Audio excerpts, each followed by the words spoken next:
রেজিনগরের অমরপুরে ঈদের নামাজে শামিল ৮ থেকে ৮০ সকলেই। এক মাস রোজা রাখার পর সকালে ঈদের নামাজে শামিল সকলে। নামাজ শেষে সম্প্রীতির বার্তাও দিলেন সবাই। উৎসবের মরশুমে বস্ত্র প্রতিষ্ঠান কাভেরি নিয়ে এলো শাড়িতে buy two get one free. এছাড়াও থাকবে কেনাকাটায় গোল্ড কয়েন অফার এবং নিশ্চিত উপহার। তাই সঠিক দামে ভালো মানের কালেকশন পেতে আজই চলে আসুন কাভেরিতে। খুশির ঈদে শামিল আপামর দেশবাসী। পবিত্র ঈদ উল ফিতরে নামাজে হাজার হাজার মানুষ শামিল রেজিনগরে। রেজিনগর থানা অমরপুর মাদ্রাসা ময়দানে সকালে নামাজে শামিল হলেন সকলে।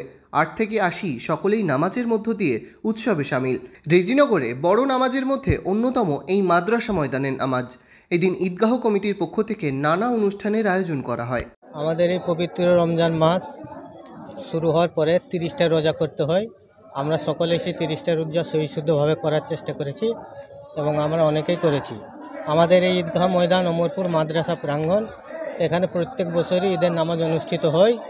সেইভাবে এবছরও সুষ্ঠু স্বাভাবিকভাবে ঈদের নামাজ সম্পন্ন হলো। এখানে আমরা প্রায় 1000 খানেক লোক ঈদের নামাজ সমবেতভাবে সংগঠিতভাবে আদায় করলাম।